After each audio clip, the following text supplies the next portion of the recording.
భారతదేశ మొదటి ఉక్కు మహిళ శ్రీమతి ఇందిరా ప్రియదర్శిని గాంధీ గారి వర్ధంతి సందర్భంగా యావత్ దేశ ప్రజలకు ఘన నివాళులు అర్పిస్తూ దేశంలో బడుగు బలహీన వర్గాలకు ఆర్థిక సామాజిక రాజకీయ అవకాశాలు కల్పించిన గొప్ప దార్శనిక ఉన్న అమ్మ ఇందిరమ్మ రాజ్యం అంటే ఇంటింట సౌభాగ్యం. 2 టర్ములు ప్రధానమంత్రిగా చేసి 1966 నుంచి 77 వరకు, అదేవిధంగా 80 నుంచి 84 వరకు ప్రధానమంత్రిగా చేసి దేశంలో ఎన్నో సంస్కరణలు తీసుకొచ్చిన గొప్ప నాయకురాలు ఇందిరాగాంధీ.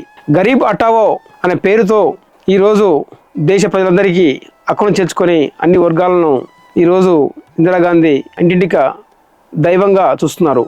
అదేవిధంగా గ్రీన్ రెవల్యూషన్ ఎంఎస్ స్వామినాథన్తో కలిసి ఈరోజు దేశ ప్రజలు 140 కోట్ల మంది 3 పూట్ల తిండి తింటున్నారు అంటే అది కేవలం ఇందిరాగాంధీ, ఎంఎస్ స్వామినాథనే. అదేవిధంగా బ్యాంకుల జాతీయకరణ 1969 సంవత్సరంలో 14 బ్యాంకులు జాతీయకరణ చేసి పేద వర్గాలకు అందరికీ కూడా రుణాలు ఇప్పించిన ఘనత ఇందిరాగాంధీది. అదేవిధంగా 1971లో ఇండో పాక్ యుద్ధం చేసి బంగ్లాదేశ్కు స్వాతంత్రం ఇచ్చిన ఘనత ఇందిరాగాంధీది. ఇలా చెప్పుకుంటూ పోతే దేశంలో విప్లవాత్మక మార్పులు తీసుకొచ్చింది. అదేవిధంగా 20 సూత్రాల పథకం అమలు చేసి అన్ని వర్గాలకు భూ సంస్కరణలు చేసింది. అదేవిధంగా గ్రామీణ వర్గాలకు కూడా గ్రామీణ ప్రజలకు గ్రామీణ పథకం తీసుకొచ్చింది.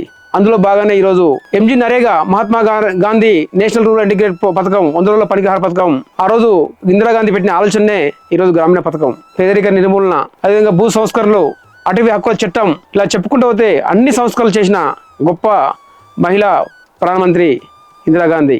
ఆ రోజుల్లో బ్యాంకుల జాతీయకరణతో పాటుగా రాజభరణ రద్దు చేస్తూ అదేవిధంగా బిరుదులు కూడా రద్దు చేసి రాజుల వంశాన్ని కూడా రద్దు చేసి ఆమెకున్న ఆలోచన ఈ పేద ప్రజల కోసమే ఆలోచన తప్ప ఇంకొకటి లేదు. అదేవిధంగా ఖలిస్తాన్ ఉద్యమం అని ఒక తీవ్రవాద ఉద్యమం రావడంతో సిక్కులో వాళ్ళు దైవంగా పాటించే అమృత్సర్ స్వర్ణ దేవాలయంలో కూడా ఖలిస్తాన్లు తీవ్రవాదులు జరిగితే ఆపరేషన్ బ్లూతోన ఆ సైనిక చర్య చేపట్టి ఆ తీవ్రవాదులను అంతమొందిస్తే వీళ్ళు అక్కడ ఉన్న బాడీ గార్డ్స్ గా పనిచేసిన సిక్కులు కూడా ఆమె ఆల్రెడీ థ్రెట్ ఉందని చెప్పినా కూడా భయపడకుండా ఈ దేశం కోసం నేను రక్తాన్ని చిందిస్తా, ఈ ప్రజలే నాకు ముఖ్యం, ఈ ప్రజల కోసం ఉంటానని చెప్పింది. అలాంటి తరంలో ఈరోజు అక్టోబర్ 31 తారీఖు దాదాపుగా 41 సంవత్సరాలు కావస్తున్న ఆమె చేసిన త్యాగాలే కానీ, ఈ దేశం కోసం ఆమె చేసిన సంస్కరణలే కానీ ఈ ప్రజలు ఇంటింట కూడా ఇప్పటికీ ఆమెను ఒక అమ్మగా భావిస్తారు.